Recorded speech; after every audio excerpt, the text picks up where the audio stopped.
Men o'quvchilarim orasida ham shunaqalar bor, ular soatlab Instagramga kirishadi, YouTube'ga kirishadi va u yoqdan chiqolmay qolib ketishadi.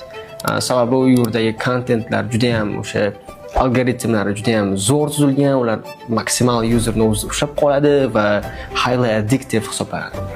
Aynan mana shu trapga, tuzoqqa tushib qolmaslik uchun sizlarga kichkinagina lifehack ko'rsatib o'taman. Albatta foydali bo'ladi. Men shaxsan o'ylayman, o'quvchilarning aynan mana shunaqa qilib soatlab vaqtini isrof qo'yishining asosiy sababi bu o'sha maqsadsizlik.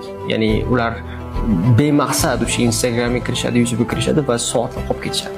Va shu uchun ham mana shunaqa tuzoqqa tushmaslik uchun Instagram, YouTube'ga kirishdan oldin aynan odam o'ziga maqsad qo'yib olish kerak deb hisoblayman. Masalan, hozir kiryapman YouTube'ga, xo'p nima maqsad? Masalan, bir podcast ko'rmoqchiman. Masalan, o'zim ham BBC News'larni kuzatib turaman. Masalan, Joe Rogan podcastlarini ko'rib turaman. O'sha podcastni ko'rib keyin birdan chiqib ketaman. Masalan, bu yerda hamma narsa consciously ishlayapti, ya'ni aqliy tarzda o'sha uyg'oq tarzda biz kiryapmiz, videoni tomosha qilyapmiz, chiqib ketamiz.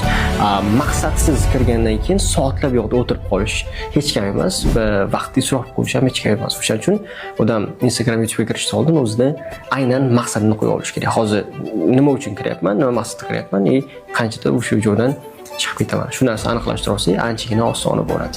Albatta ishlatib ko'ring, sizga foydasi aniq bo'ladi.